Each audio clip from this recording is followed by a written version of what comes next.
Bonjour, Alain Sennepin qui vous parle de la guerre des cachalots contre les baleiniers au XIXe siècle. Alors comme je vous l'avais indiqué dans la vidéo introductive, nous allons parler aujourd'hui de l'état-major des cachalots et d'essayer de comprendre qui ils étaient vraiment au travers de leurs légendes et d'essayer d'expliquer ce qu'il y a derrière ces légendes. Ce sera la première de 3 vidéos. Aujourd'hui, nous allons préciser le lien entre légende et réalité.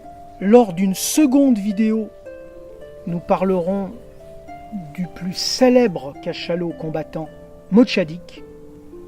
Et lors d'une 3e vidéo, nous évoquerons 2 autres cas particuliers, Morcane, le japonais, et Don Miguel, le chilien, qui font le pont, en quelque sorte, entre le Mochadik réel et le Moby Dick fictif.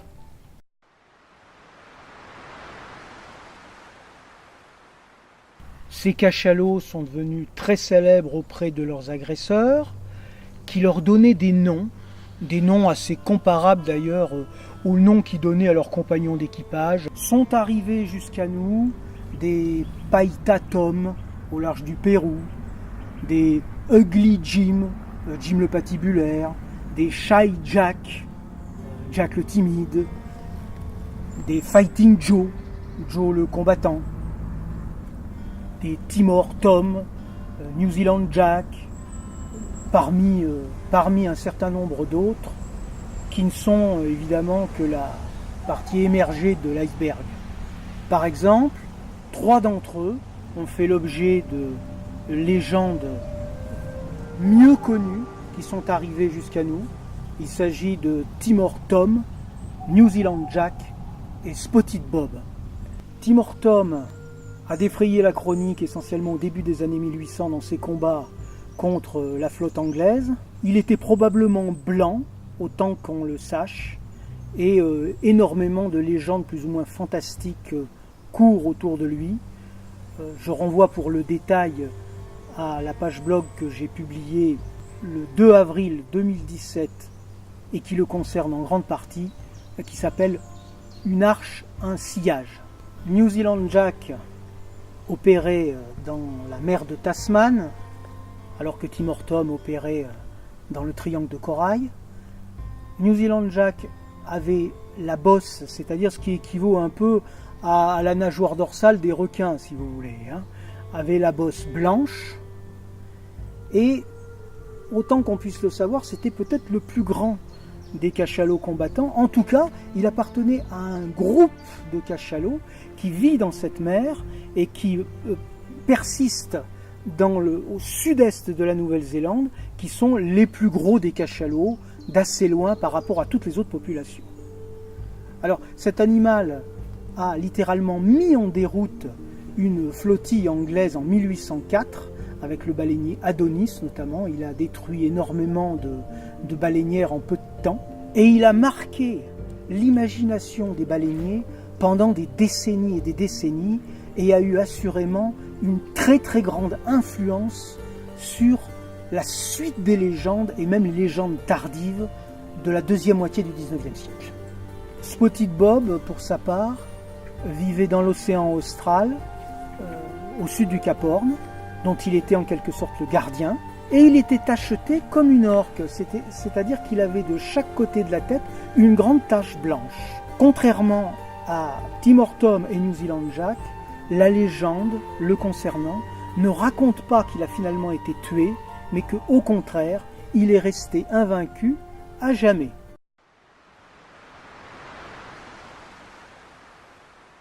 Alors nous allons éclairer les légendes de marins au vu de la réalité comportementale des cachalots et des effets qu'elle peut produire, dans certains cas, sur la psychologie des baleiniers. Les baleiniers ont été traumatisés par un événement qui est très célèbre par ailleurs, qui est le naufrage de l'Essex en novembre 1820. L'Essex a été démoli, coulé par un cachalot qui était venu venger ses camarades. ce qui a été un traumatisme considérable pour les baleiniers et qui a été aggravé 10 000 fois, je dirais, par le fait qu'ils se sont retrouvés au milieu du Pacifique, perdus pendant des mois, et où ils ont été amenés à se manger les uns les autres, qui plus est un cannibalisme contractuel à l'initiative des victimes au sein d'une même famille. Donc l'horreur de l'horreur, l'horreur absolue. Et cet événement a marqué le monde baleinier à tout jamais. Cet événement a eu des conséquences croisées sur les baleiniers d'une part, sur les cachalots d'autre part.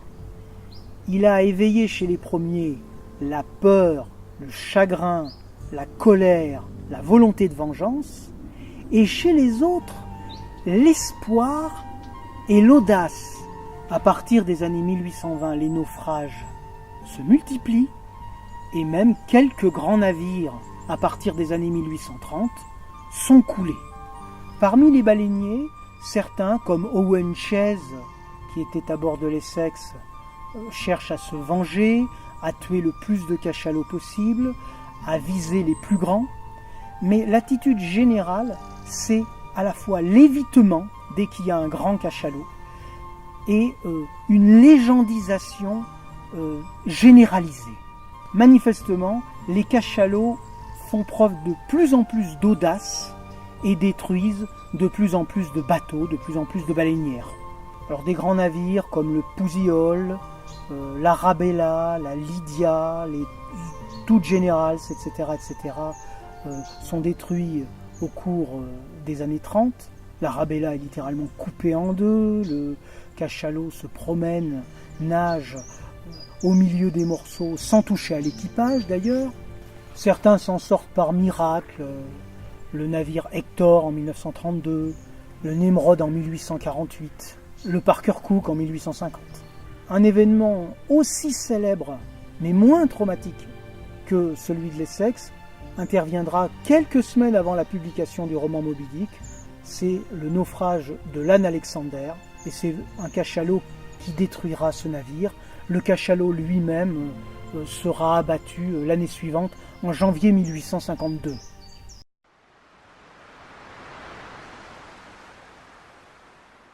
Alors ce que l'on peut noter quand même, c'est que dans les légendes de marins, la plupart des baleines légendaires sont soit totalement, soit partiellement blanches. Et sur tous les événements réels dont nous parlons, en général, la couleur de l'agresseur, la couleur du cachalot combattant, n'est pas précisée. Nous allons étudier un petit peu cette question de la blancheur et de voir en quoi cela était-il réel ou fictif. Dans la vidéo introductive, nous avions évoqué cet immense clan, cette immense nation cachalot qui allait des Galapagos à la Nouvelle-Zélande et que Hal Whitehead avait mise en lumière. Alors il est tout à fait possible qu'à cette époque, ce clan, cette nation, ait compté un nombre important d'individus partiellement ou totalement blancs. En effet, sur le plan biologique, il peut arriver qu'un individu albinos devienne dominant dans un groupe, et alors à ce moment-là, il distribue évidemment généreusement ses gènes, et au bout de quelques générations, à peu près l'ensemble de la population va du blanc au noir, en passant par tous les intermédiaires, plus ou moins blancs, plus ou moins noirs, tachetés, marbrés, etc. Alors on a des cas dans différentes espèces, j'en citerai deux.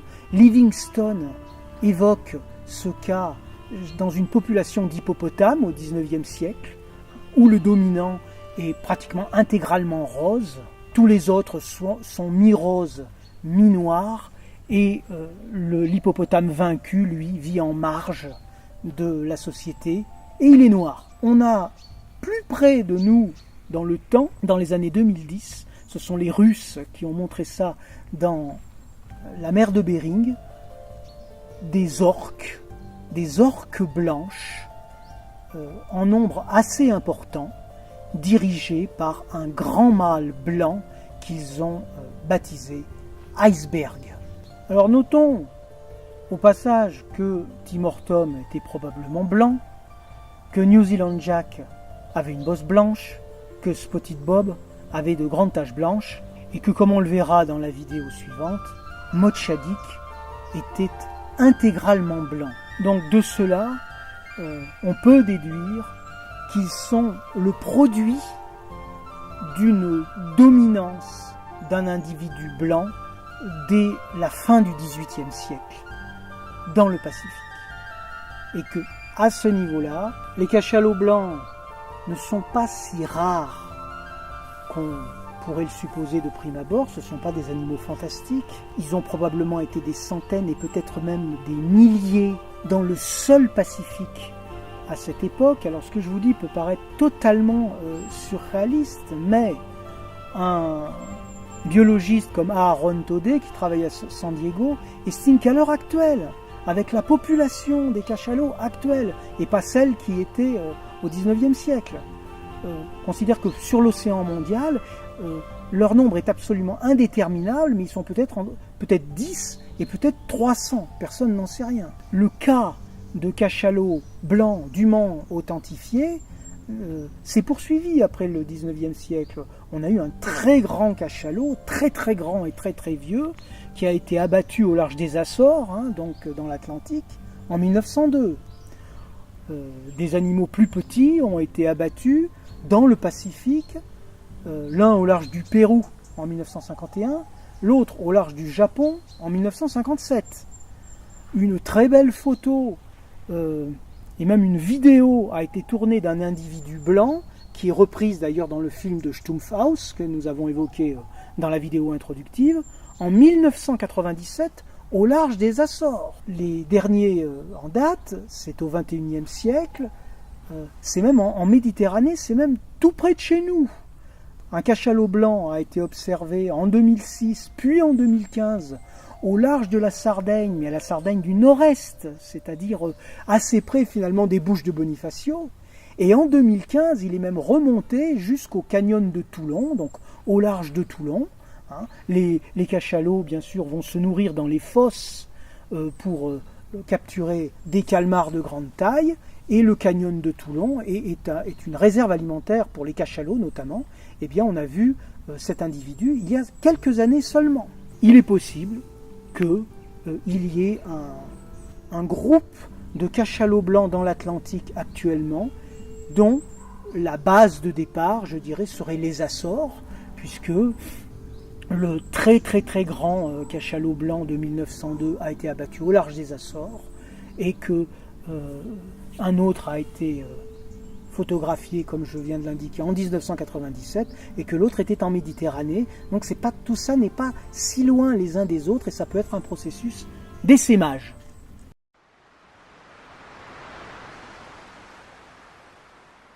Alors l'une des clés de compréhension de tout cela vient dans le fait que l'organisation sociale des cachalots est la suivante.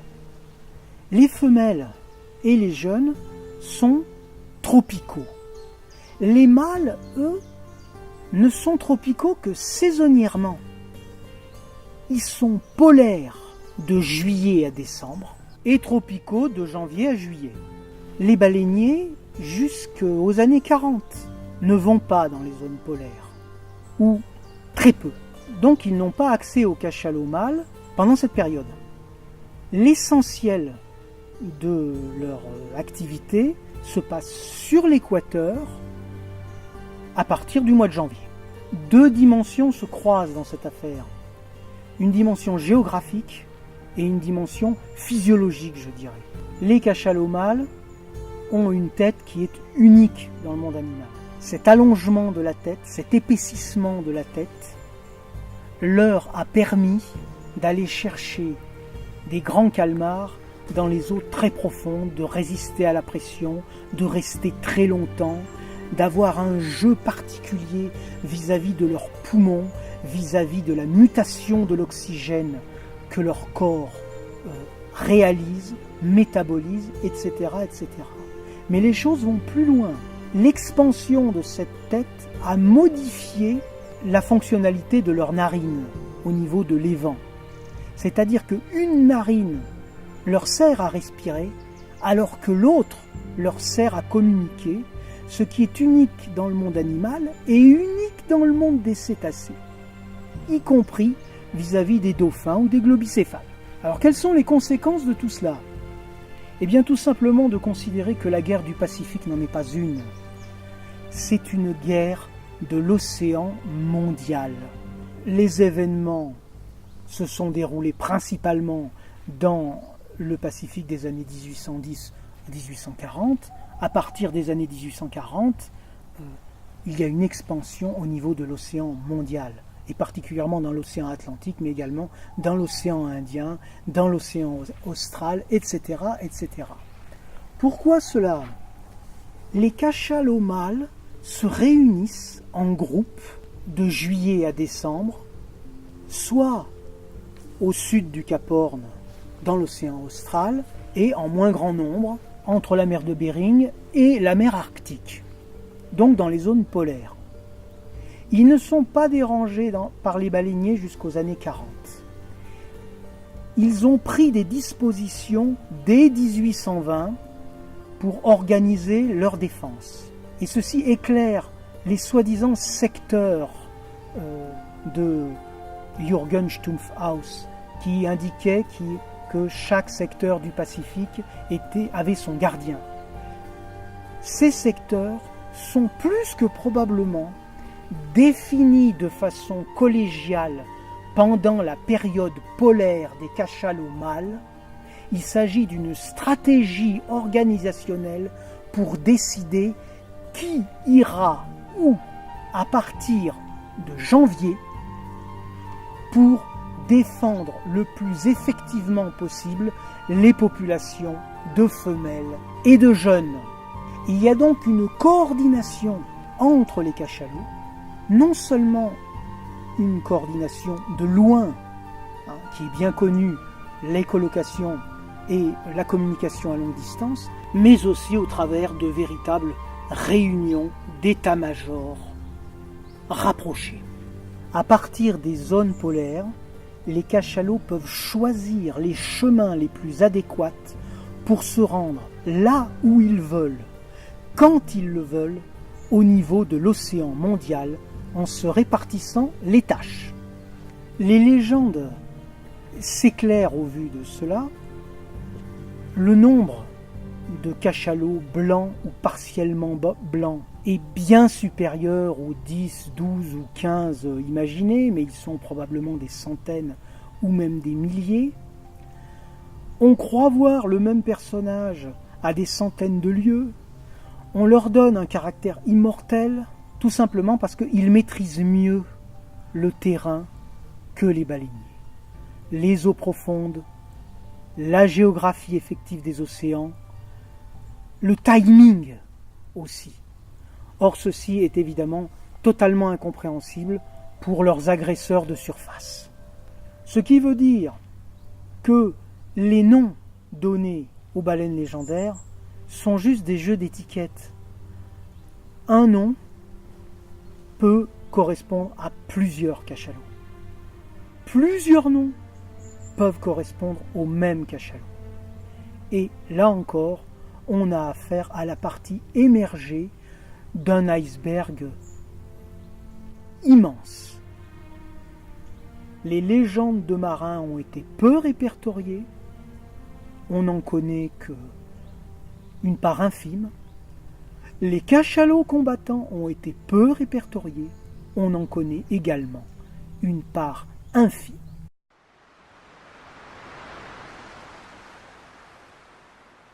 Il existe des légendes tardives. Alors ce que j'entends par tardive, c'est pour l'essentiel la deuxième moitié du XIXe siècle, où il y a manifestement une forme de confusion entre les cachalots et puis les grandes baleines franches du Groenland, les grandes baleines franches boréales. Or, il y a deux temps dans le XIXe siècle baleinier. Il y a le temps de la guerre du Pacifique, les cachalots contre les baleiniers, grosso modo 1800-1860, et il y a une chasse aux baleines boréales du Pacifique Nord à partir des années 1840, qui ira jusqu'au début du XXe siècle, jusqu'aux années 1910-1920. c'est un phénomène qui est aussi une forme de réassurance mentale pour les baleiniers. C'est-à-dire que les baleiniers ne vivent pas finalement leur défaite contre les cachalots de façon insupportable, dans la mesure où, vers la fin de cette guerre, eh bien, ils découvrent une véritable manne, un véritable trésor, qui sont des animaux qui sont beaucoup plus grands que les cachalots, dont certains ont un volume comparable à celui d'une baleine bleue, et qui leur rapportent des centaines et des centaines de barils d'huile et qui va leur permettre d'avoir une véritable fortune, dans un premier temps dans les années 40 à 60 et dans un deuxième temps même à partir de la fin des années 1880 jusqu'à la fin des années 1910.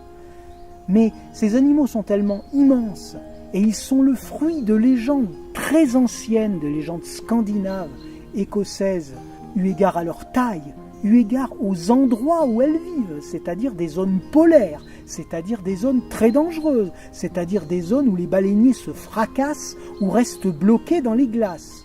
Donc elles aussi ont une dimension légendaire, ce qui fait que parfois, eh bien, il y a une confusion très nette entre ces baleines boréales et les cachalots, et on voit dans la presse américaine des confusions de ce type qui vont pratiquement de la fin des années 1840 au début des années 1890. Il y a plusieurs exemples. Si vous voulez aller voir le document original sur Spotted Bob que j'ai mis en lien dans ma page, vous verrez que Spotted Bob est présenté par la publication de Compton Smith en 1860 comme une baleine boréale. Où il y a vraiment de quoi rire, puisqu'il se situe, il se comporte comme un cachalot, c'est un cachalot, et bien loin d'être un animal arctique, c'est plutôt un animal antarctique, puisqu'il est au sud du Cap Horn. Voilà, ce qui devait être précisé. La prochaine fois, Mochadik. Merci, à bientôt.